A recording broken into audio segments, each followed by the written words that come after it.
Jenny, are you going to show the slides? Well, welcome everybody while we get the slides up.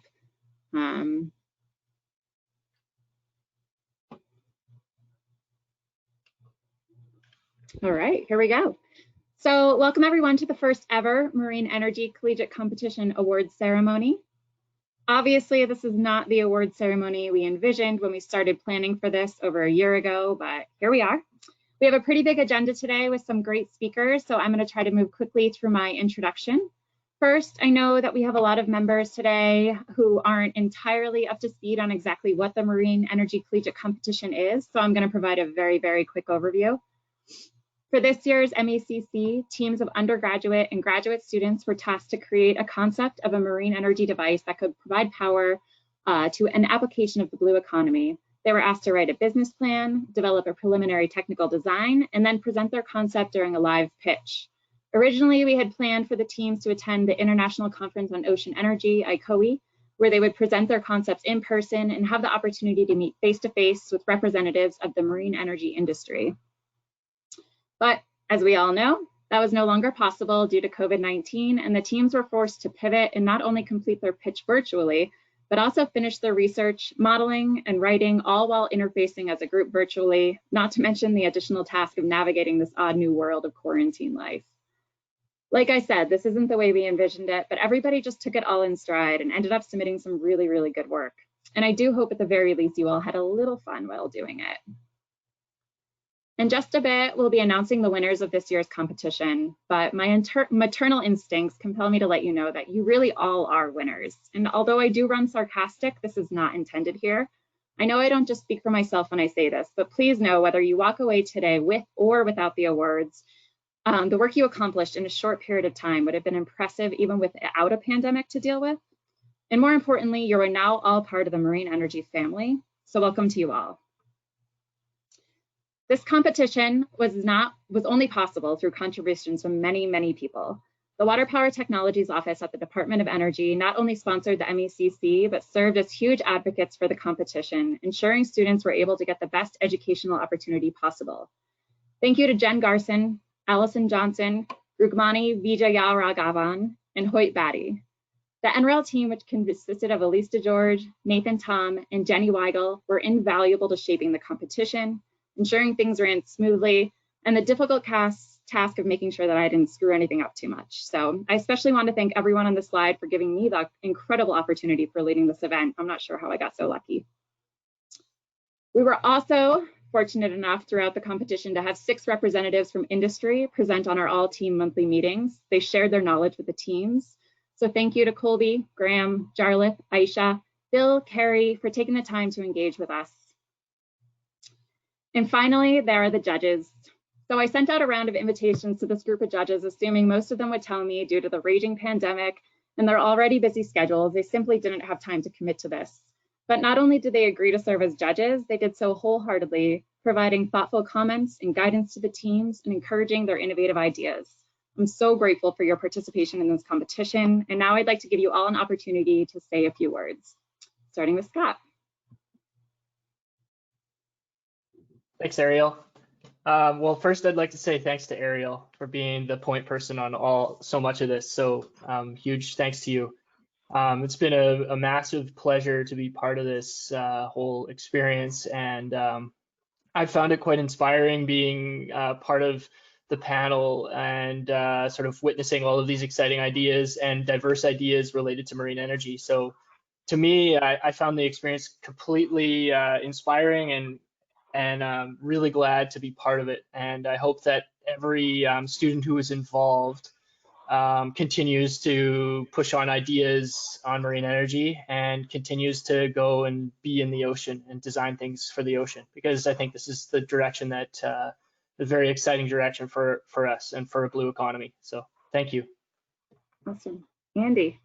Yeah, I too would like to thank DOE for inviting me to be part of this. It's been terrific, and they've run an extremely well-organized event here, so that's been terrific.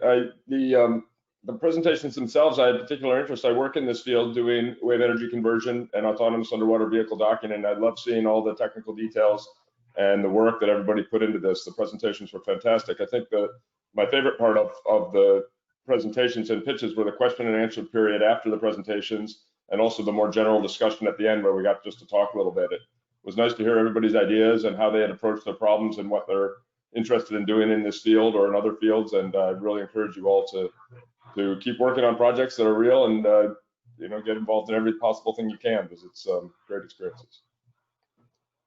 Marcus. Yeah, same. Really want to echo what's been said before. For me, it was especially exciting to participate and serve as a judge, because that's exactly how CowWave also started out of the DOE business plan competition years ago. So I know how far that can go, and I think as a emerging upcoming industry, it's really important to see and glad to see so much talent and bright minds working on all these innovative concepts. So also want to thank all the advisors helping the students and the team leads forming the teams, doing that on top of their classes and schedule. So really want to echo what Andy said.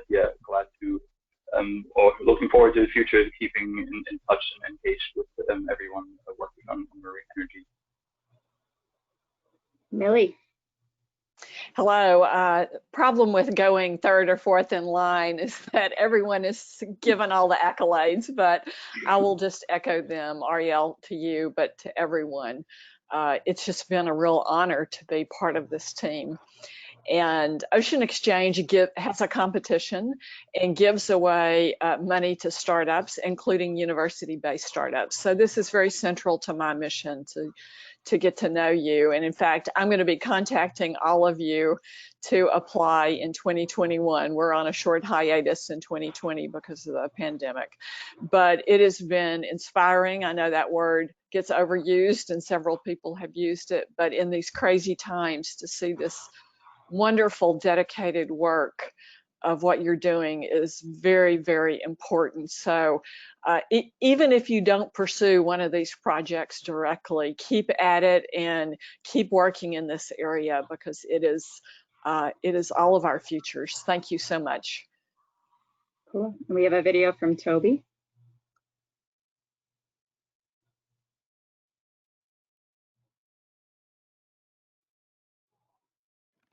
Hello, everyone. I'm Toby Stapleton, the Dean of Graduate and Continuing Education Programs at Salve Regina University, and currently the Vice President of the Marine and Oceanographic Technology Network, otherwise known as MOTN.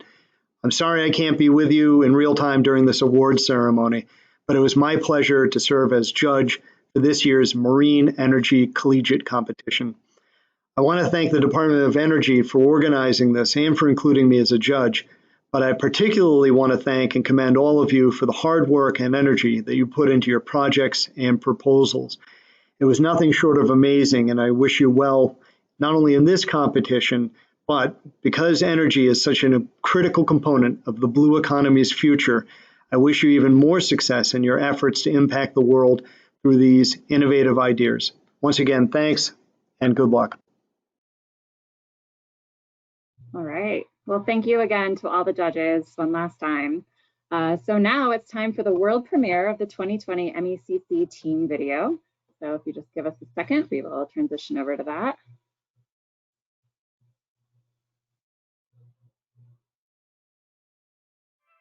Greetings. Hello. Hi. Hello. Hi. Hi, everyone. I'm a student at the College of the Florida Keys. From the University of Minnesota Duluth. From the UC Berkeley team out in California. University of New Hampshire. Universidad Ana Jiménez from the campus in Gurao, Puerto Rico. Virginia Tech, MIT, and University of West Indies at Cave Hill. To me, the most interesting and unique part about this project was our holistic approach. Diversity. It is a very innovative idea. Being a landlocked team on an ocean project, the whole thing has been unique and interesting. I'm proud about my team because no matter what we face in travel, like earthquakes, we stay together as a family. The most challenging part is having to be very flexible. Continue and regain the focus when everything got moved remotely.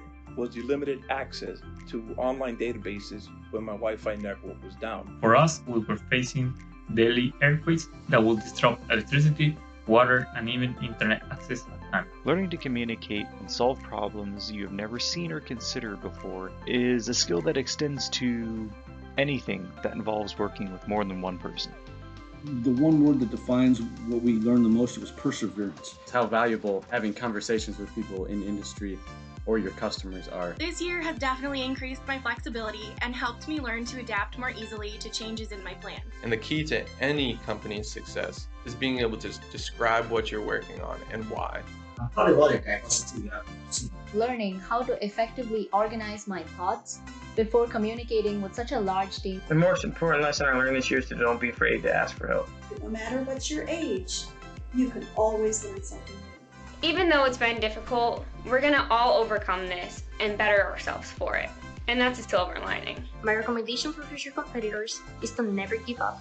Keep working. You're going to find different challenges on the way, but keep working that you're going to do a really great job. Begin with the end in mind. Imagine a world you want to live in and build towards that future. Expect the unexpected. Strive for greatness. Shoot for the stars. Start early, set deadlines, and stay organized. Encourage involvement with community stakeholders. And always trust your teammates. Success is obtained through passion.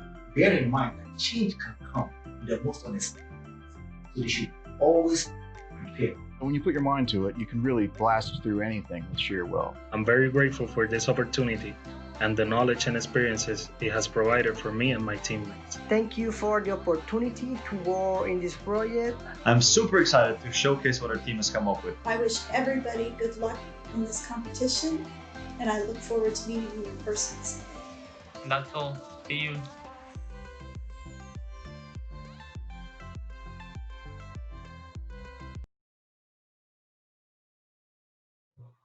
All right, yeah, thank you to the NREL communications team for pulling that together and for all the teams sending us those great videos. That was awesome. All right, and if we could get the slides back, Jenny. So, well, I'm excited to introduce our next speaker, Alejandro Moreno. Alejandro is the director for the Water Power Technologies Office at the Department of Energy. His office is responsible for funding this collegiate competition. In his role, Alejandro oversees efforts to develop and commercialize innovative technologies and market solutions for clean domestic power generation from hydropower and marine energy.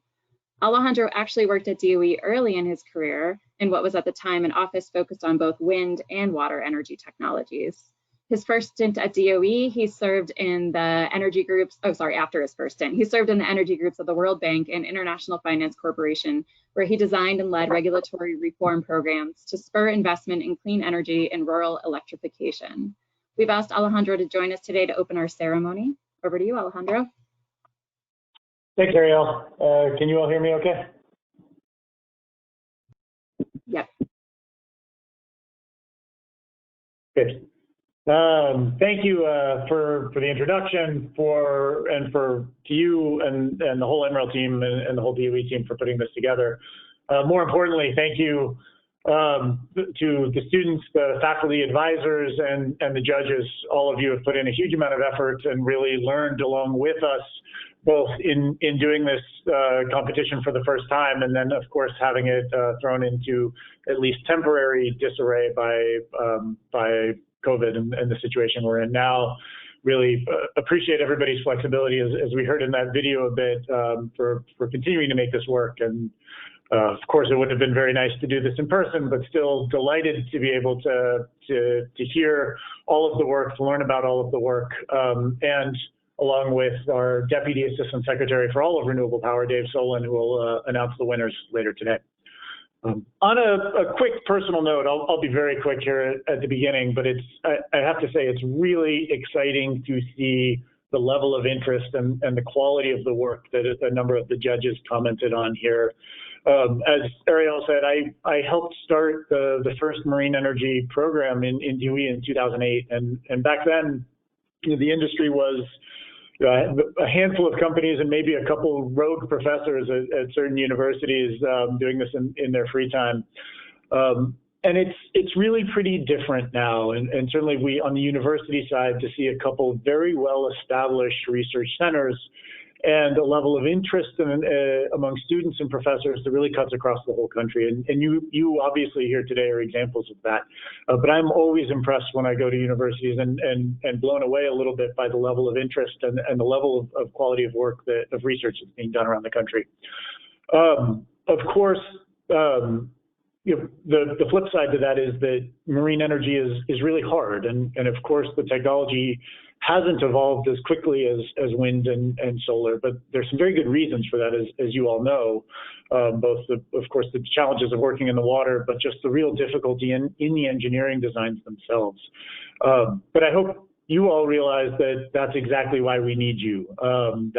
These are the opportunities for real innovation, for creative engineering solutions, whether it's new control systems that can increase the generation from wave power by 2 or 3 times, or it's new co-designs with other ocean technologies, as this competition is focused on, or it's even new materials or new manufacturing processes that enable completely new designs or ways of capturing energy from the ocean that weren't even conceivable 5 or 10 years ago. These are all on the table, and to an extent, they're all needed. In addition, right now the expansion of interest in marine energy, I think, really closely parallels the expansion of interest in ocean technology writ large. We're seeing ideas for ways in which we can better understand the ocean and ways in which we can use the ocean for critical social needs, whether it's desalinated water, fresh water, whether it's food, additional protein through aquaculture, which the UN estimates aquaculture needs to increase by an order of magnitude just to be able to feed the world's population by 2050. These are all the ultimate end uses that we care about and that we're targeting, and why being able to develop a persistent, clean, affordable source of energy out at sea is so critical for both those technologies, for the ocean, for coastal communities, but for all of us that benefit from all of those, and that is all of us. So let me just say how excited I am again to see the specific ideas here, to see the level of interest and the wide breadth of interest from so many different individuals and institutions across the entire country, and to say how excited I am to see not only the work today, but to continue to see how this work evolves both in your academic careers, at your educational institutions, but most importantly, in the industry at large. That's what we are all looking forward to seeing over the next few years. So thank you again. Thank you again to everybody who contributed to the logistics of this ceremony, but more importantly, to all of the work that's gone into the ideas and to the technologies that we will see here today, and all of the work that will go on in the future to turn those into what the industry and what the world needs most. So I'm looking forward to the rest of the discussion, the rest of the ceremony. Ariel, back over to you. Great, thank you, Alejandro. All right, so now we're going to hear from each of the MECC teams who will give a 90-second elevator pitch of their concept. And just a note, we'll be posting the materials from this competition on DOE's Primer site, so you can find more details there after this award ceremony.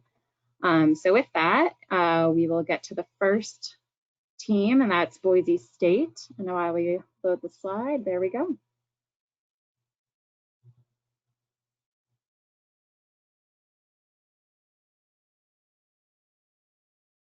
You gotta turn, you're good. Go ahead, Kaylee. Okay, cool, awesome. Due to the effects of climate change, there is a growing need to rethink energy production. While wind and solar have made historical strides, they cannot meet this need alone. The National Oceanic and Atmospheric Administration reported that 40% of the country's population lives near the coast. And the Department of Energy explained wave power could generate 1/4 of the nation's electricity consumption. This means through embracing alternatives like wave energy, we can achieve the energy demand of coastal regions. We believe wave power can surge the energy industry with our product. Our team has developed an energy generating buoy called EcoBuoy. EcoBuoy outweighs fellow competitors through being scalable, ranging 5 feet to 50 feet in diameter, and having modular capabilities, which offers easy installation and affordability. We also present a unique style by creating a flower-like buoy using petals to harness the energy of waves. Our design generates $22.45 an hour, or $196,000 per year. With an 8 to 12 year buyback period, our device would produce enough energy to power 149 homes while having little impact on the environment. Initially, it will cost $1.6 million to build our buoy based on the calculations established from Wave Energy Scotland project, but we plan on targeting power companies and providing outreach programs to local communities to support EcoBuoy. We will reach our customers through email, social media, and television. And again, thank you for letting Boise State University participate in the Marine Energy Collegiate Competition this year. We are happy to present our EcoBuoy. Thank you, Kaylee. All right, let's move on to the Center for Energy Harvesting Materials and Systems at Virginia Tech. Hi, awesome, thank you. All right, good morning, ladies and gentlemen. My name is Shuo Chen, and I'm representing the CEHMS at Virginia Tech. So our team worked on the hybrid input pole absorber, which we call the HEPA device. This is capable of combining wave and current energy and generate electric power efficiently. So the estimated power promotion compared to the normal wave energy, energy converter is close to 80% with the active turbine. So the overall design is robust, reliable, fast deployable, and inexpensive. The HEPA device is great for isolated community powering, disaster relief, weather forecasting, and UAV, UV wire charging and communications. So together, our team invented the idea of the Smart Ocean, which is a blue ecosystem that connects all people and devices on the ocean together, and we wish we leave no one behind. The estimated payback period for our customers is 2 years, and for us, it's going to be 3 years. And we would like to thank you all for your support and with our commercialization plans, and we would like to start today. And it's very likely that we're going to be a pioneer of the industry, and we want to do our part to protect the environment and help the society as a whole. Thank you. All right, thank you. And next we'll move on to the College of the Florida Keys. Okay, thank you. My name is Travis Knorr. I'm representing College of the Florida Keys in our project, the Neptune Rising. The Neptune Rising project is a moonshot conceptual offshore marine and aquaculture and power production facility that is designed to operate in the offshore waters of the Florida Current, 35 kilometers south of Key West, Florida. The facility will harness multiple forms of marine renewable energy, including oceanic thermal energy conversion, hydrokinetic energy, offshore wind, and solar. The marine aquaculture component of the operation will utilize the cold, nutrient-rich waters from the OTEC plant to grow all the required live foods, including phytoplankton, zooplankton, herring, anchovies, and sardines, which are needed to feed to the target species, bluefin tuna. This integrated multi-trophic aquaculture model harnesses the metabolic energy from the tuna waste as it cascades through subsequent trophic levels. Nutrient wastes are first filtered by Atlantic pearl oysters, then multiple species of seaweed, and finally corals, which will be used for reef restoration efforts in the Florida Keys. We know the environmental concerns associated with fossil fuel energy production, such as carbon dioxide emissions, drilling, mining, fracking for resources, ocean acidification, and so on. The need to replace these archaic energy resources is obvious. Now with our planet's growing population, there's not only a need for clean renewable energy, but also a sustainable source of protein. Wild fisheries are being depleted, and previous large-scale attempts at aquaculture have typically been far from sustainable. By implementing the Neptune Rising design, which harnesses the several forms of ocean energy and utilizes the energy synergy to create seafood and other marine resources to lower the cost of energy production, these challenges can be overcome with little impact on the environment. Thank you. Wonderful, thank you.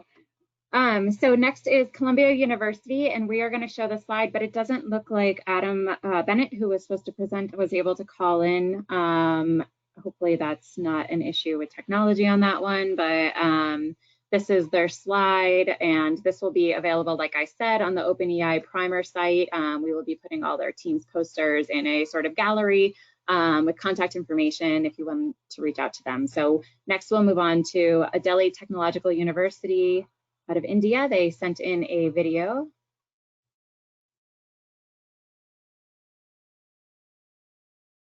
The Smart Island system is designed to power the blue economy, and the business model involves having the target market of the city of Alaska. Problems being addressed is the fact that the city generates electricity using 2 diesel generators, which are not environmentally friendly and very expensive. The value proposition is offering affordable electricity at 11 cents per kilowatt hour, helping the city meet its 50% renewable electricity target by 2025, and the fact that the tidal wave technology being used does not affect the valuable marine life.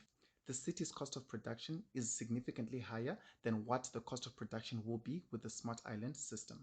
The technical design involves harnessing wind energy and wave energy, and these two are going to be supplemented by a chemical storage system to ensure resilience of the system. The main areas of innovation are the wave energy unit, which uses wave energy to produce 1 megawatt of electricity throughout the day, and the system also stores mechanical energy using a flywheel, and this reduces the dependence on chemical energy storage. The financial model involves price penetration, where a charge of 11 cents per kilowatt hour will be used to compete with the 18 cents per kilowatt hour being used right now. A 25-year power purchase agreement will be made with the city, and the financial benefit include an annual cost saving of 1.7 to 1.9 million every year. Thank you. Okay, and so next we're going to move on to North Carolina Agricultural and Technical State University. Murphy, if you want to go ahead and unmute yourself. Hello, can you hear me? Yes, we can. Okay. So, give me a second.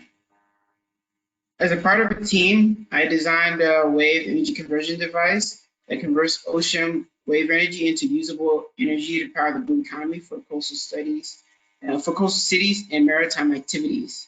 An oscillating water column was used as our foundational concept, and I led a chamber team and communicated with the turbine team in an effort to design 2 prototypes as a proof of concept. I was in charge of developing the capture chamber, but I also helped design turbine blades as well, developing original turbine design. Parts were designed in SolidWorks, and finite element analysis was also done on each part. Each team conceptualized 4 basic designs and completed a down select and performed optimization using ANSYS. Designs were optimized and fabricated with North Carolina's coastal waves conditions taken into consideration. The testing was completed in our wave flume. Once the small-scale prototype testing was complete, 2 fully assembled large-scale models were manufactured to study the impact of inlet variation on device efficiency at the Carolina Coastal Studies Institute. Our testing calculations displayed a maximum efficiency of 55.9%. Thank you. Thank you, Murphy. All right, so next we have the University of Hawaii. Nicholas, are you able to unmute yourself?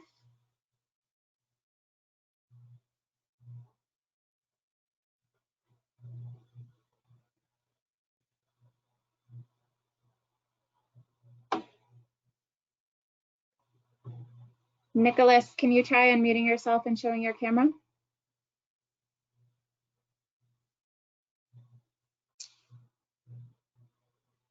All right, well, maybe we can go back to you in just a minute. And if we could, Jenny, move to the next slide, and we'll go to Anahe Mendez with Juan.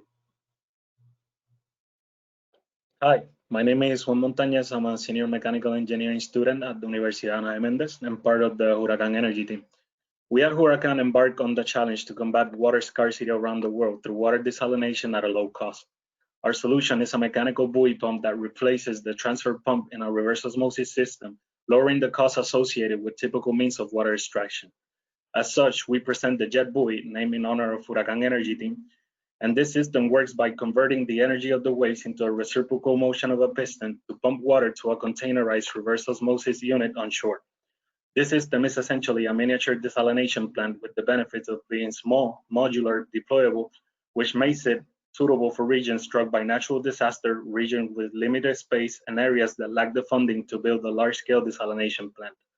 The jet buoy caps at a 46% return of investment with a 12% cash return in Puerto Rico and similar structured countries, which makes our system economically viable and competitive since it can produce water to approximately 1,200 people with an annual income of $163,000 more than regular utility services per jet buoy unit. Thank you. Thank you. University of California, Berkeley, Michael.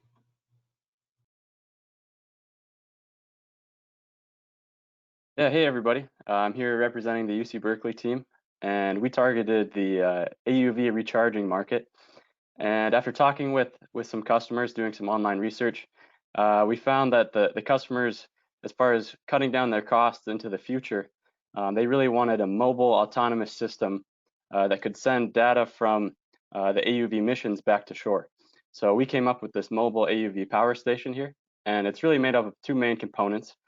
We got the autonomous surface vehicle and the wave energy converter combined in one on the left, and then the AUV charging unit, which is a drop cord inductive charger on the bottom right, and that also allows for data transfer. And working in the ocean, we know you're going to have to survive some of the harsh conditions out there. So we have a power mode where we're charging the AUVs or generating electricity, and then we also have this mobile or survival mode here on the bottom right, and that's where everything kind of gets wound up back into the system, and all the components get saved during any of the large storms. So we wanted all our team members are here on the bottom here, and we want to thank everyone for your time and all of your help. Thank you. UMass Dartmouth, Veronica. Hi, everyone. My name is Veronica Simzak, and I'm representing the University of Massachusetts, Dartmouth. So your company would like to explore a new area out at sea, but it would take 10 hours for the UUV to complete the mission. However, it only has a battery life of 8 hours. The team would like to deploy the charging station they have in order to allow the UUV to complete the mission, but that requires a large vessel and crew, thus making the project extremely expensive. The data shows that the average UUV mission time is 4 to 8 hours, and the average recharge takes about 8 hours. With short mission times like this, UUV companies are unable to explore to depths that they would like, and projects become far too costly. Using these industry pain points and findings, our team has worked to create the Maximal Asymmetric Drag Wave Energy Converter, or MADWEC, over the last year. Our revolutionary energy converter is cost-effective, lightweight, configurable, easily deployable, and also provides underwater charging. The MADWEC system is less expensive than competing WECs by over 2 orders of magnitude. And in particular, the MADWEC would bring ease of use to end users through its lightweight form, making it easily deployable with only 2 people. We would offer generator configurability to better fit end user specifications and provide underwater charging to reduce the risk of damage to UUVs while being surfaced. The MADWEC system would solve many current issues that the UUV industry is facing, and with our design, we'd be able to revolutionize the future of WEC systems. Thank you. Great, thank you. University of Minnesota, Justin. Hello, I'm Justin Rubush, the team lead from the University of Minnesota Duluth. So our team consists of 11 undergraduate students from business, finance, physics, electrical engineering, and mechanical engineering. We pursued the market of offshore data centers. So Third Wave is a company which pairs subsea data centers with marine renewable energy. Doing this allows us to use a convective cooling for the data center and provides consistent energy from wave, current, and tidal energy converters to reduce the extreme cost of cooling of traditional data centers. We chose this market due to research which showed promising results and investments and changes desired by data centers, as shown in the figures on the right. Current pandemic only helps our case with the extreme increase in cloud computing due to remote learning. The initial deployment consists of an oscillating wave surge converter, which pumps water through a generator system housed on the shore, which in return supplies energy to the subsea data center. Flowchart on the left depicts this. Future developments will use various marine and renewable energy devices depending on the location. I'd like to thank NREL, the Department of Energy, for hosting the competition, our advisor, Dr. Hill, for the support and guidance throughout the competition, and the judges for volunteering their time. It was also nice to see the exceptional work put in by other teams during the presentations. This has been a great experience, and I can't wait to see what the future holds for marine energy. Thank you, Justin. All right, University of North Florida, Luis. Hello, everyone. My name is Luis. I'm from the team of University of North Florida. We are a multidisciplinary team of 7 students, 2 from electrical engineering, 2 from civil engineering, 2 from economics, and myself from coastal engineering. We have designed a wave energy converter that we call the Osprey Crew, standing for cheap, reliable energy from waves. It is a point absorber linear generator, uses the up-down motion of the waves to force a permanent magnet through a coil, inducing a current through that coil. Initially, we were going to use one big magnet with one big coil, but Such magnet had pull forces of over 1,600 pounds, so it was very complicated and dangerous to handle and transport. So instead, we're using several coils in parallel with smaller magnets to each of those coils, all connected to a same floating device. We designed the Osprey Crew to be easy to deploy, affordable, easy to customize based on the conditions of the ocean at the location, and with minimum moving components to reduce maintenance. It has an estimated output of 200 watts and an estimated cost of $90,000. We are still working on the wave energy converter, testing a small scale device in a wave tank, as you can see in the bottom left picture. Thank you, everybody. Great, thank you, Luis. So we had two presenters join us, and I'd like to go back to Colombia and give them a chance. So Adam, if you want to unmute yourself, we're ready for you. Hi, thank you. Sorry, I was in the attendee area, not the presenter area. All right, so we're a joint collegiate team from Columbia University and Virginia Tech. We're working in collaboration with our end users, offshore aquaculture companies, to bring sustainable energy to their industry. So let's look at a case example to understand the challenge. Nova Sea Systems operates a farm 13 kilometers off of Panama. There they have submerged pens with up to 100,000 fish in each. To feed the fish in a boat arrives daily that pumps fish feed to the pens, and this system is powered by a 60 kilowatt diesel generator.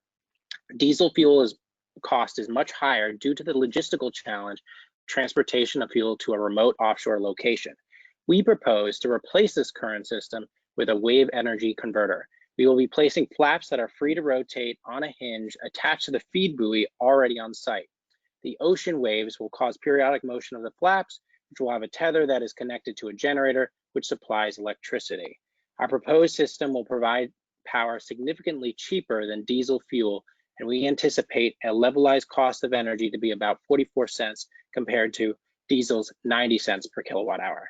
The worldwide prospective market is huge and continues to grow at a compound annual growth rate of 5.9% and expected to reach about $104 billion by 2022.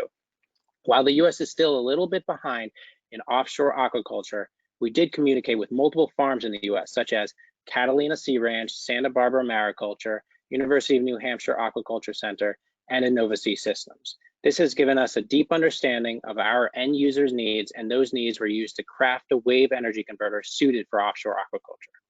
Thanks for having us. Great, thank you, Adam. And we'll go to University of Hawaii now, and I believe Stefan, you should be on and ready to go. Hi, can you hear me, Ariel? Yes. Hi, good morning. My name is Stefan, and we are Team Halona, and our team consists of graduate and undergraduate students in various engineering disciplines. Halona is the name of a famous natural blowhole here on Oahu, and our device works on much the same principle. Halona is a mobile, wave-powered AUV docking station designed to collect oceanographic data with high temporal and spatial resolution. Halona will be sold through Halona Power Solutions. A Hawaii-based technology company will set up to develop and market wave energy-powered autonomous underwater vehicle recharging stations for third-party subsea surveying and inspection providers who want to maintain marine resident observations year-round. Halona provides customers with increased ocean observation capability with reduced risk to marine operators. Now, all current alternatives require persistent use of ship-based operations, or ships deploys these AUVs or ROVs at $100,000 a day or more. These vehicles inspect existing ship infrastructure, and these costly ship-based operations are limited by safe operational windows and other logistic concerns. So Halona allows service providers to offer resident-capable platforms to quickly, safely, and persistently inspect offshore infrastructure. Thank you all. Great, thank you, Stefan. All right, so I don't believe the University of New Hampshire was able to get on, but if Jenny, you could flip to their slide, we can at least show that to everybody. And again, I'll just reiterate that these slides will be available publicly afterwards, along with the posters and the materials from the teams. We get to go through. Yeah, this is the University of New Hampshire slide. Give everyone a second to just read that super quickly. And then after this, we'll move on to Virginia Tech, who sent in a pre-recorded video, and we will play that.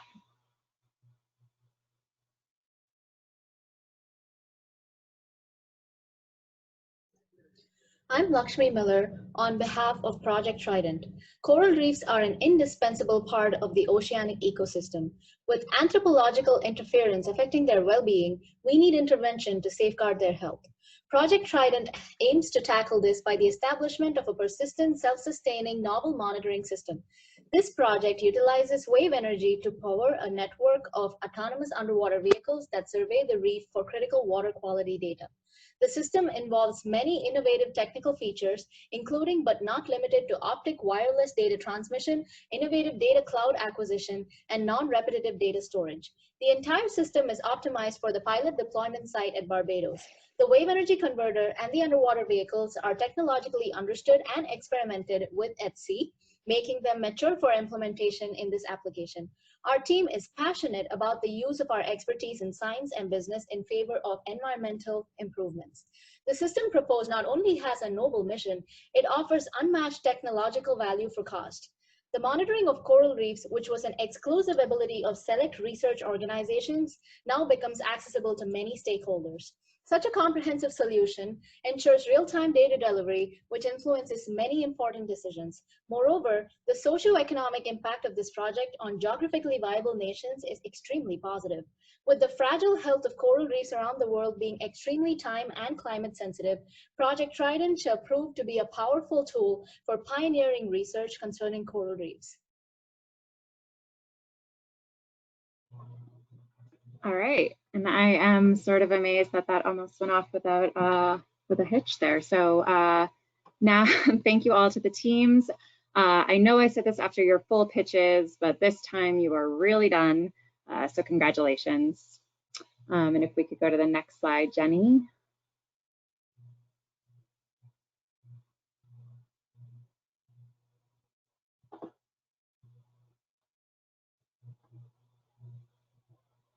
And I can just get started. So I'm happy to introduce our next guest speaker from DOE, David Solon. David is the department's Deputy Assistant Secretary for Renewable Power. In his role, he oversees all the renewable energy programs in the EERE's portfolio. And before his current position, David served in other parts of the department, including the Office of Policy and the Office of Science. And before coming to DOE, David worked in research organizations where he himself served as the PIs for a number of federal research awards. We asked David to join us today, of course, to announce the winners, but first he'll tell you all about some of the other programs the department supports that might be of interest to you. So with that, I'll turn it over to David. Great, thanks, Ariel. Just wanted to make sure you could hear me. Yep. Perfect. Yeah, so thanks for having me. This is one of my favorite things to do. And I also want to say thanks to NREL, the Water Power Office of Judges, and the faculty advisors for supporting the students and making this first ever Marine Energy Collegiate Competition possible and a success. But most importantly, I want to say thank you to the students for your creativity and your hard work, especially in such a trying time. So I wanted to say thanks for doing that. All the collegiate competitions this year, the students and advisors have really done an amazing job under challenging circumstances. So thanks again for that. I did want to talk about, as Ariel said, about the Department of Energy and some of our STEM activities, collegiate competitions, but the blue economy too. It just holds tremendous potential. And your contributions here help the Water Power Office and the marine energy community to better understand the almost limitless possibilities of the blue economy. And I know Alejandro Moreno, who gave remarks before, knows this. I really have probably a very personal interest and soft spot for the blue economy. I did work on Capitol Hill for a while, and I worked for the subcommittee chairman for Oceans and Fisheries. He was also subcommittee chairman for water on the Transportation Infrastructure Committee, so that's really near and dear to my heart. I also work for same member who represents the Eastern Shore, which, depending on how you count it, is the largest estuary in the world. And I think between the ages of 8 and 18, I grew up on the coast. I think I spent more time in the ocean or on boats than I actually did on land. So this is one of those things that I just get really excited to hear about and see the creativity that the students bring to the competition. And as a former professor and researcher, and mentioned I was a PI, and shout out to Boise State, that's where I was. Thanks for entering the competition, good to hear from you. I know how important educating and training the next generation of our clean energy workforce is to our nation's future. For all the cool and groundbreaking research we do at DOE, hearing about these is really one of my favorites, if not the most favorite part of my job. And for those here from industry today, these are your future employees, so you know where to come to. This is creating the next generation right here of the clean energy workforce. And as an energy research organization, our success really depends on the ability to innovate and to solve complex problems and develop cost-competitive, reliable technologies. So our future lies with people just like you, great students soon entering the workforce who are inspired by the impact energy technologies can have on our daily lives. Competitions like this help you reach out beyond the classroom to develop the real-world skills that employers seek out. And all of you have just done tremendous work in working in teams. You'll find out as soon as you get in the workforce, no matter how talented you are on your own, you have to work in teams and collaborate.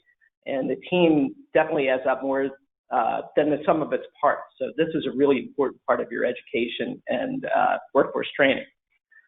We do support a number of collegiate competitions, as I mentioned, throughout our diverse technology offices. For example, this year we had our Wind Energy Collegiate Competition. We challenged competitors to design a turbine to withstand strong continuous winds and a plan for a 100-megawatt wind farm in eastern Colorado, and I just announced the winners of that last month. All of the competitions require teams to have a diverse set of skills, technical, analytical, and financial. You'll find that that's what challenges all of our clean energy industries. If you're interested in applying building design to solar installation, we have the Solar Decathlon, and that could be right for you as an additional competition. If you want to explore renewable energy integration, DOE's Solar District Cup does just that. It's a competition to design distributed energy systems across multiple buildings on a local distribution network. So that's some about the other competitions, but in addition to these, we offer internships and fellowships at our DOE headquarters, also at many of our field offices and at the national laboratories around the country. For example, through a pilot program called the Marine Hydrokinetic Graduate Student Research Program, the Water Power Office is funding PhD candidates to work with our national labs and our industry partners. The Water Power Office also has a long history with other fellowship programs, including AAAS and the Sea Grant programs. Some of these fellows find permanent career paths at DOE, and I'm sure there's people in the Water Power Office right now who could raise their hands and say they were participants. So between the competitions and these fellowship programs at DOE, we really know the value they have of growing our own workforce. So this is a tremendous asset to us. I'd also like to mention STEM Rising, which is a DOE-wide initiative to inspire, educate, and spark a lifelong success in STEM. I encourage you to take a look at the STEM Rising website, where all of our STEM and workforce initiatives are featured. In particular, for this audience here today, it's a great source for a comprehensive list of fellowships and opportunities at DOE and across those 17 national laboratories that I mentioned. So make sure to check that out. So beyond students, I'd like to talk a little bit more about universities as well. Universities are really critical to our core business, which is R&D of clean energy technologies. Many of our technology offices develop projects specifically designed for our university partners. And what value do universities bring? They're really very innovation focused and creative. And you all can tackle R&D at its most fundamental level. So you bring something to the table that our national laboratories and industry don't. So it's a great complement.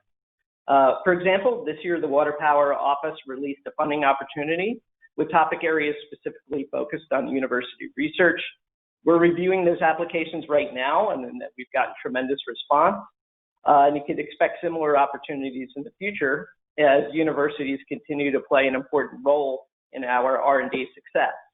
I encourage students and professors to register for our newsletters as well. You can find a lot of information in there to learn about future funding opportunities from the department, but also to hear what's happening with research specific to that technology as well and what's happening in the research community. It's a great source of information. So whether your next chapter in life is in academia, it might be in industry, research, or maybe you're still making up your mind and you're still being shaped about what it is that you want to do. We'd love to work with you again one day. I want to stress that point. So as I've mentioned, you've all shown incredible dedication to this competition, as well as patience with me talking about DOE. Now I'm excited to get on with announcing the winning teams. But first, I want to talk about something that's not on your agenda. Two teams really stood out for their unique and creative projects. One for prototyping and one for shooting for the moon. The judges and the competition managers wanted to especially recognize their creativity with two new awards that aren't listed on the agenda, the Rising Star Award and the Moonshot Award. So I just wanted to call those out right now. It already came up. The winner of the Rising Star Award is North Carolina Agricultural and Technical State University. So the A&T Ocean Energy Aggies focus their project on meeting growing energy demands in coastal communities by harvesting the power of waves. They really stood out because of the incredible job they did in prototyping their solution, extending beyond computer modeling. So I wanted to say congratulations again to the Aggies. And now for the new Moonshot Award. The winner is College of the Florida Keys. Team Neptune Rising demonstrated their unique concept for a marine offshore aquaculture farm.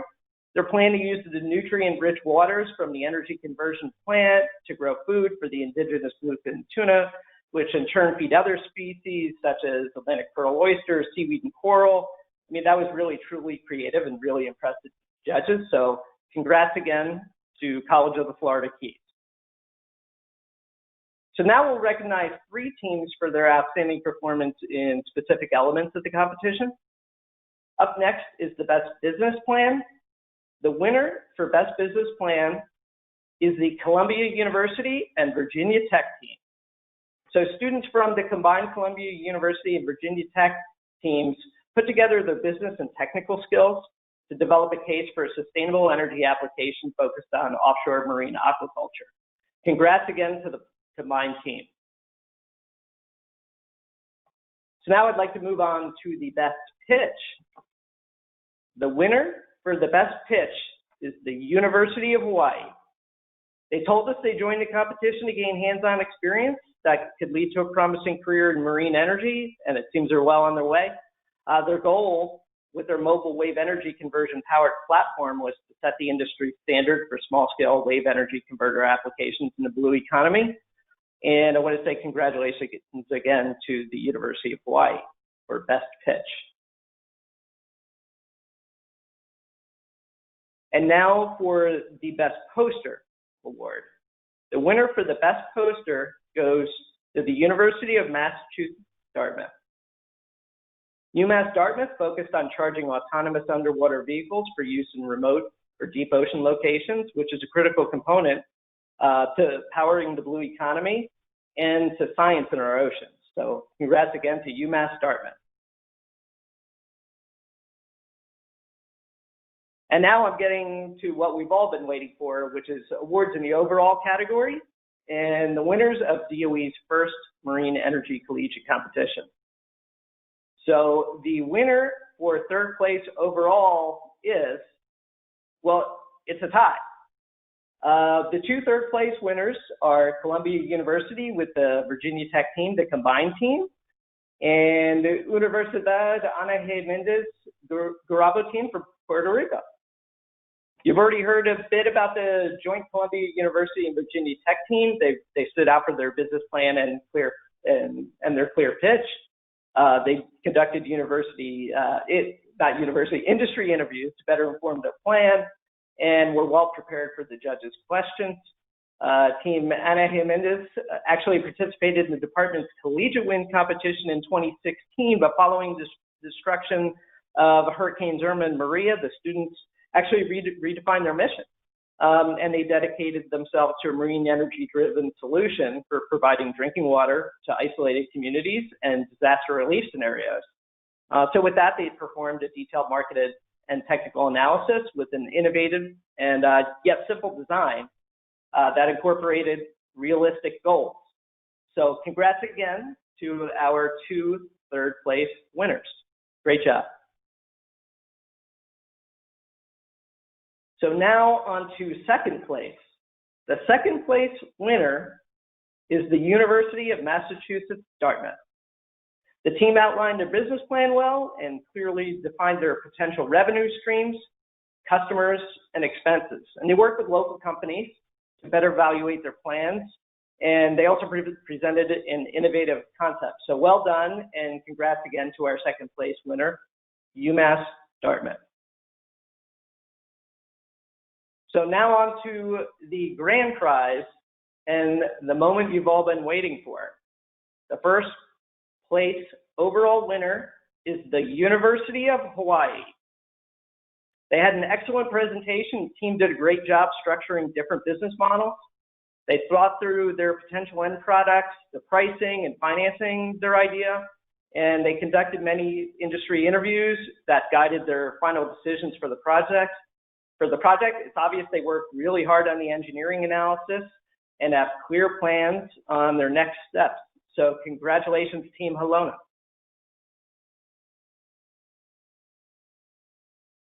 So in closing, I'd again like to recognize all the team's hard work in a really challenging situation right now with COVID and the virtual team environment. I know we all would have rather been at the ICOE conference and doing this in person. I look forward to having the opportunity to meet you sometime in the future.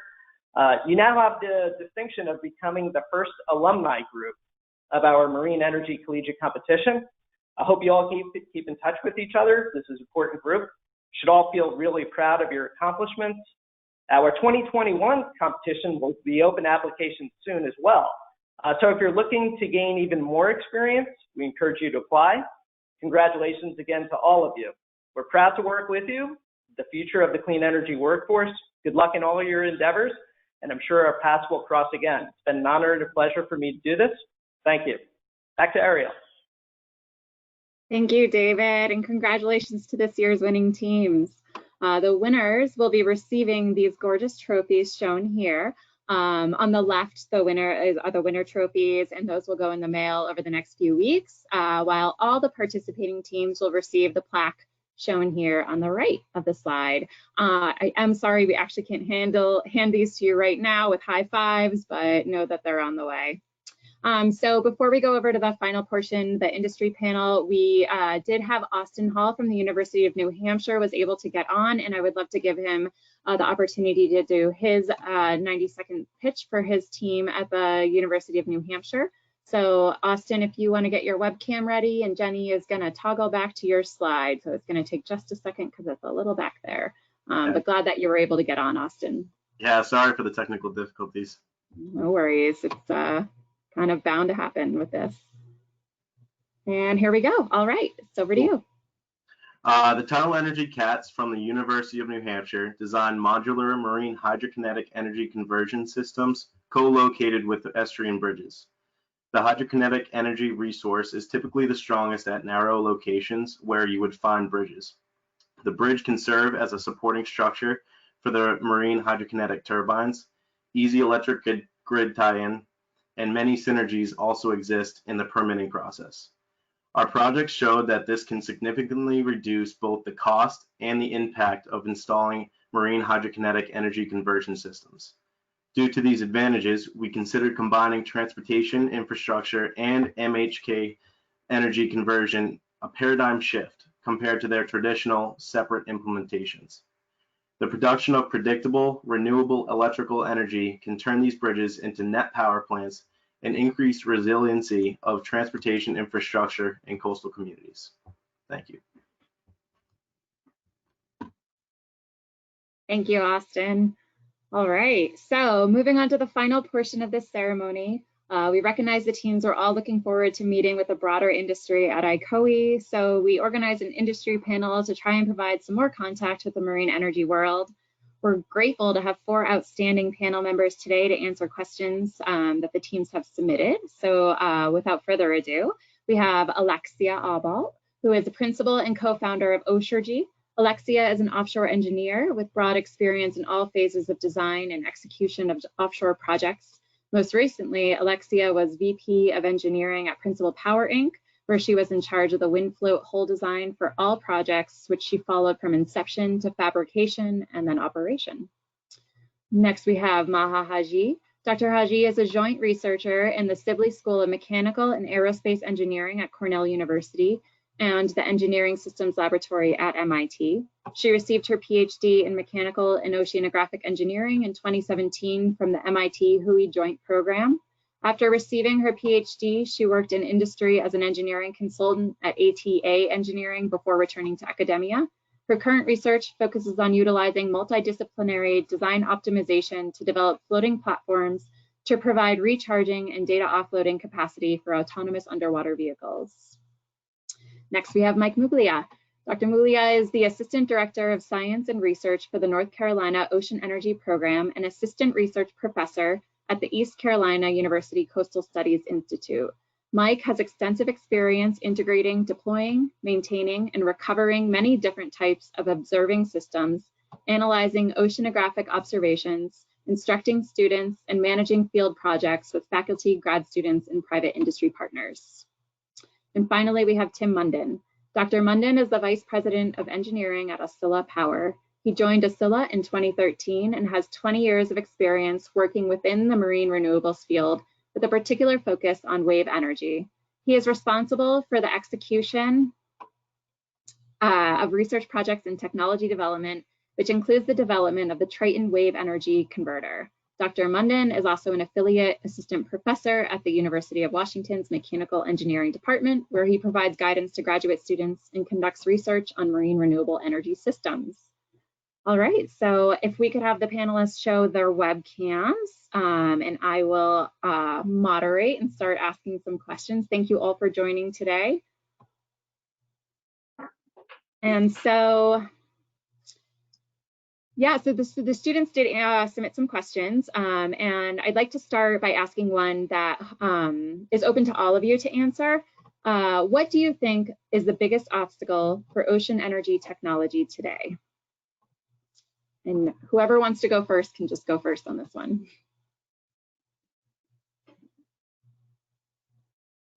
Okay, so I'm muted, so perhaps I can take just a quick stab at the obvious answer to this one, if you guys can hear me clearly enough.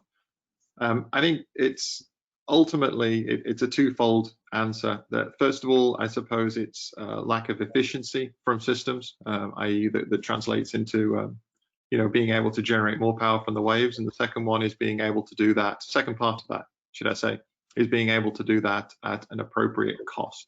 So ultimately, the challenge is being able to generate energy at an appropriate cost, which is a function of being able to develop advanced technology that can allow us to generate more energy, but more importantly, being able to do that reliably and in very large conditions. So I think that's what I would say that the largest challenges are. I mean, there's obviously specifics that relate to elements of that, but at a high level, that's where I would start. I would echo that if I can follow. And I think the main issue I can see here is the issue of cost. Cost and technology, which are really intertwined, is having the technology that can bring the cost down. But it's not only the cost of building; it's the cost of operating, and that's maybe one of the biggest challenge of ocean energy is that you need to be operating reliably in the ocean, and that has huge implications on maintenance and operation. And so on. So how do you make sure that not only you can build it and put it out there, make it work, but also that it will stay out there long enough that you get your returns and that you bring the cost down? I would also like to add on those. I agree with everything that was already said. And I also would like to say that as we start looking at more co-designing of wave energy converters with other systems, I think there'll be new design challenges that come about. And that we have to start thinking about how the added complexity really changes our design and its performance and the interfaces. And so that's something that seems really exciting to me as we get into some of these new areas. Yeah, I'm also excited about hybridizing between different types of technology and with the wind industry to keep costs low, right? If there's already permitted sites that offshore wind is putting in, the infrastructure, it seems we could lower our costs by partnering and working together, using that infrastructure to do hybrid ocean energy applications. All right. Thank you for that. So I'm going to direct this next question at Mike, but the other panelists can chime in once he's done answering if you'd like. So Mike, how long do you think it would take for ocean energy to be an energy source that is as popular or widespread as solar energy is today? Well, I'm optimistic that we can shorten the timeline relative to the time it took to bring solar and wind energy to a competitive market. And that's because I think especially the Water Power Technologies Office is doing a really good job at bringing in collaboration between industry partners and academia, working together. And this is a perfect example of how we can get students involved in the workforce early. So I'm optimistic that we can shorten that timeline to perhaps 10 to 20 years as opposed to 50 to 100 years. I think it's important for the students especially to keep in mind that when you're designing something to go in the ocean, it's a very challenging environment, obviously, and you should make it as simple as possible and not simpler, and get your hands salty. So all the computational analysis is valuable, but I like to see that a lot of the teams are already moving towards prototype design. Getting things in the water and breaking them is the best way to learn. So I'm encouraged by what we saw today.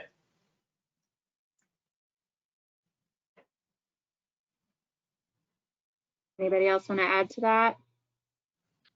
I can just maybe add one thought to that is the aspect of popularity. I think we need to think about that and what it means, because I think one of the issues sometimes is that if ocean energy is trying to do what, say, the wind energy is doing, it doesn't necessarily have the scale and the technology that fits that. However, there's great alternative applications, like we've seen with some of the student projects, like water desalination, for instance, and things like that, more localized applications that can be really powerful and very important to society, and where that technology might be more appropriate. So I mean, popularity, does it mean that we want to make it into a utility grid technology, or does it mean that we want to find all of the other applications that can be useful for it? I can add a little there, and I think I would agree with what you were saying with Alexia and Mike, but I would add that it's important to remember that we don't necessarily need to replace or compete against solar or wind. Wave is a complementary resource that actually helps you get more out of the other renewable resources. The big picture that we all need to remember as a whole is that we're trying to reduce emissions, and we're trying to ultimately have a cleaner planet. And that's what we're all trying to work towards. Wave may well have just its own niche, but that's still a significant niche. And we shouldn't forget that we actually want to play nice with some of the other renewables, and we're not compete against them. I agree. Exactly. Great, thank you. So I'm going to direct this one at Maha, but again, if anybody else wants to add to her answer, that would be great. So Maha, what educational opportunities, activities, or professional networks do you recommend getting involved in?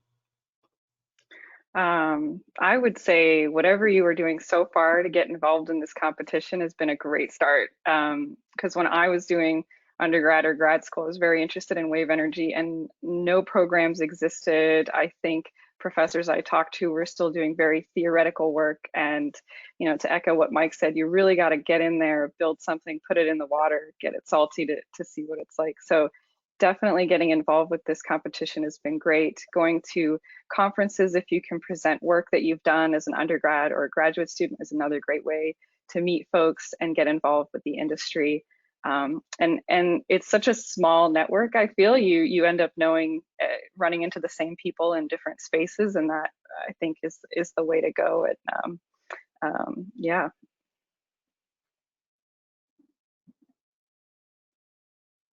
Can I just add something there, just for everybody on the call? I would definitely encourage all of you to become a part of INOR, which is a network of young researchers that are involved in this space. I'm sure a link to that website can be shared somehow within the chat or something like that. But I think that would be a good resource for everybody on the call.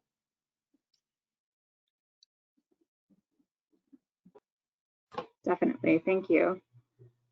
All right, so the next question was specifically directed toward Alexia. I know I sound like a broken record, but if anybody has anything to add to it, you can add at the end. Alexia, considering your expertise in the field of offshore wind energy industry and the latest wind energy production technologies, are there viable ways of implementing robust wind power solutions in areas that are vulnerable to natural disasters? That's a very interesting question. You know, I mean, the way we think about it as engineers is, again, always related to costs and how much are we willing to pay and how much are we willing to lose, in a sense. So are there variable ways? I think it's really a project by project decision, and if you take all natural disasters as a whole, yes, there are places where the natural disaster, say a hurricane, you can design for to an extent. Now it's statistical, obviously, but you can, and there are standards that help us do that. Now it's really it becomes a project decision where, say, you're going to design a project for a typhoon era where the metocean data you have are gigantic. That's going to be costly, and you're likely going to have to live with some probability of loss of blade and things like that. And this can be repaired, you know. So it's not just can the technology survive it. It's also, can you repair? Is it a catastrophic loss, or is it something that you can come back and repair? And that ends up going into your budget. You know, if you think that you're going to likely have some repairs during that.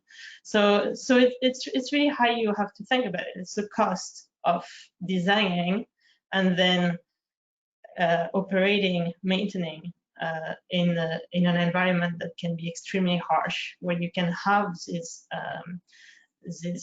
natural disasters. Then the other thing to think about is the technology choice. There are technologies, again, that will work better in some instances than others. I'm thinking, for instance, tsunamis. You know, a fairly simpler way to design for tsunamis is hopefully you find yourself in deeper water, and you know you go into floating wind, and then the tsunamis, they affect your mooring, but they may not affect as much your turbine and structure. So there are ways as well in terms of technology choices, and that's just an example. But that's what comes to mind is that it's not that it's impossible. It's just that it has a cost. Then the last thing is really, I'm an engineer. I'm a huge believer in what all the student teams here have done, which is just innovation. And sometimes small innovations. You know, we're not necessarily talking about step changes. We can be talking about small additions to technology that suddenly make it easier to survive certain situations. So I hope that answers the question. Anybody want to add to that, or that was a good answer?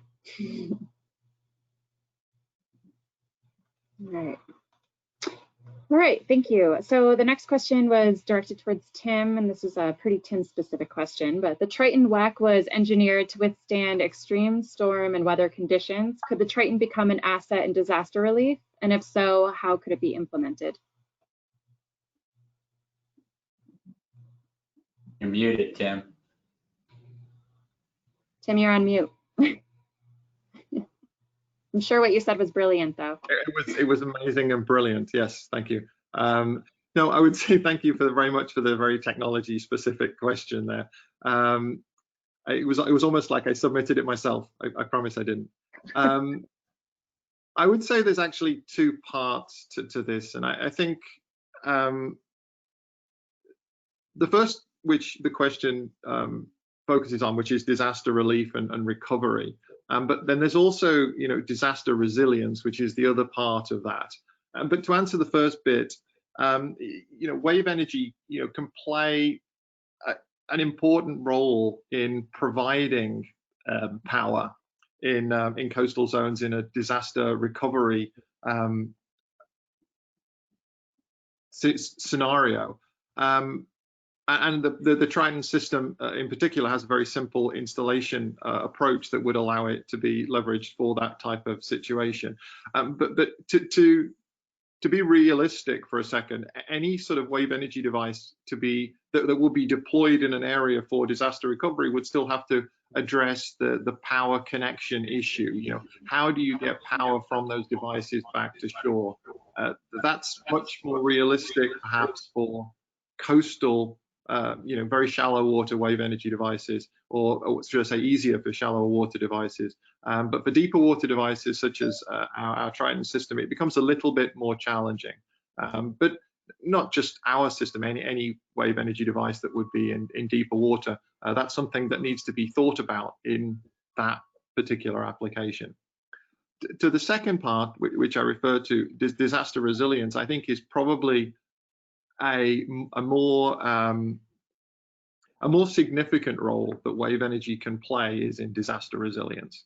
And importantly, with a device such as the Triton C, the Triton or the Triton C, any other systems that we're producing, where it has an inherent survival mechanism for very large, very extreme wave conditions. This means these devices can be deployed in coastal environments and provide power during and immediately after storms, where perhaps onshore resources or onshore power sources have been damaged or eliminated, or there's no grid connection. So all I would really say here is that sure, our technology is specific technology is amenable to these type of scenarios, but I think wave energy technology as a whole can embrace both of those scenarios of disaster recovery, but also, more importantly, I think, disaster resilience through being survivable. Great, thanks. It's amazing how quickly this time just flies by, but I have two questions that I'd like to ask as sort of advice for students in these teams. So what is one piece of practical advice you would give to someone starting out in the marine energy industry? I know Mike already talked a little bit about just getting your hands dirty, but yeah, just any kind of advice that you could give. I can take a stab at it for first. I would say talk to people in the industry, talk to people doing work that you find interesting. Just get to know, what else is going on. You'd be surprised how many opportunities come about from just talking and networking and showing interest in what other people are doing that will really help you in the long run. I agree with Ma. I think get involved, get in there and start working with others and be collaborative and multidisciplinary, because you need input from all the different disciplines to accomplish some of the things that we're working on. I would second that. I would also say that, don't be afraid to reach out to companies such as ourselves to try and just look at what opportunities are available. I think not just networking, but also, maybe there are internships that would allow you to get experience working with any one of these companies. Of course, it's a small industry right now, but that's going to grow, and there's going to be more opportunities going forward. And reach out to professors who've got some, your professors who've got experience in this field. They can point you in the right direction at various different opportunities, I think, in this. If I could just add one thing to that, for students to appreciate, that I've come to appreciate working on the ocean for several years, is that there's a vast wealth of knowledge in the folks that have worked on the ocean their entire lives, and they might not have degrees and all these other things that we do, right? But I've learned so much from your so-called old salts. You know, I have an old friend who's in his 60s and has spent his entire life doing everything imaginable on the ocean and contracting for Woods Hole and Johns Hopkins. And when we go offshore and I'm trying to figure out how to do something, those are the type of people that I turn to and get really good advice from. So don't discount folks like that. They have a lot to contribute to the community.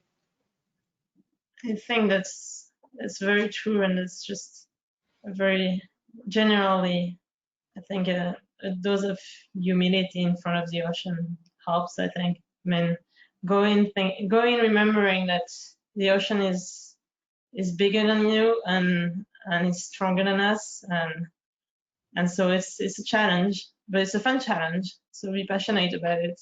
I mean, we're in it because we love it. So I mean, if you love it, go in. Just be sure you remember that it's a complex thing to put things in the ocean. Yeah, so Alexia, that's kind of along the lines of the last question I was going to ask. Really, you know, there's so many challenges that have been presented over time with marine energy in general, and I just would be curious to hear why you think, what advice you would give to people in terms of like why they should go into marine energy field. Why do you all stay in the marine energy field knowing that there's all these great challenges out there? Because it's fun. I mean, one thing that I really love about my job is how we talked about the interdisciplinarity, about how we need to talk to different people. I can't think of many engineering fields that are as interdisciplinary as the marine engineering. You really need to have an eye for everything. The hydro, the mechanical, the structural, but also the electronics and the control. And if you want to be someone who can really contribute to having things not just built but also stay in the ocean and be variable, you have to really have that broad focus. And it's challenging, but it's also really interesting. It's fascinating. Yeah, I would echo what Alexia said. It's definitely extremely exciting how interdisciplinary it can be. I mean, like one thing that's getting really interesting now is aquaculture, and that's going to involve folks from both, marine engineering and ocean engineering, but biologists and marine chemists perhaps. And so it's going to get really, really fun to start melding all these disciplines together to try and get some viable product for the ocean for our futures. And I think it's a growing space, as Tim has mentioned as well. And so it's just going to get more and more interesting over our lifetimes. And I hope you guys get excited about it too, because you're our future.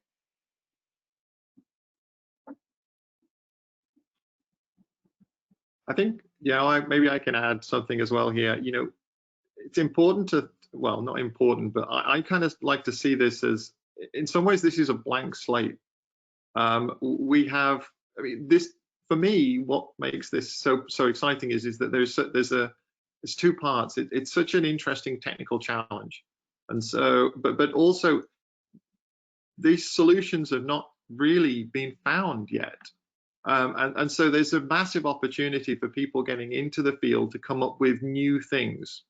Part of the reasons that my panelists here have identified, there's some multidisciplinary problem, and it's very complicated. We shouldn't ever think this is a simple solution, but because of that, these solutions haven't yet been found. So it's a fantastic opportunity for anybody wanting to get and making a name for themselves, do something new that hasn't been done before, and really make a difference.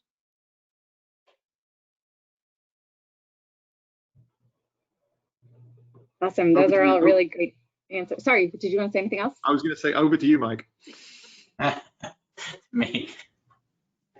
Well, I love working on the ocean, so that unto itself is reason enough for me to be an oceanographer and encourage the students that are here today to get involved. Awesome. Yeah, well, thank you all. That went by really quick, but I do appreciate your time for joining us today and providing your insights to the students. Yeah, so we're going to wrap this up now. Thank you to everyone for attending, to all the teams for hanging in there as we changed around the format of this competition a few times. I do hope you all consider participating in next year's MECC. We're adding a testing component to the competition, so please keep your eyes out for announcements regarding that in August. I'm also really looking forward to receiving your final feedback on what we can do to make this event even more a success in the future. And just one final thought while I still have the chance. The global events that occurred alongside this year's competition showed us all that there's a tremendous amount of opportunity to change how we're doing things and to really just do better. I saw through the course of the competition how you all embraced the challenges in front of you and you just figured out a way to succeed. I hope that this wild 2020 experience shows you all that you are more than capable of turning difficult problems into positive solutions. And we look forward to seeing all the amazing things that you can all do. So congratulations to everybody and thank you all. Take care. Thank you.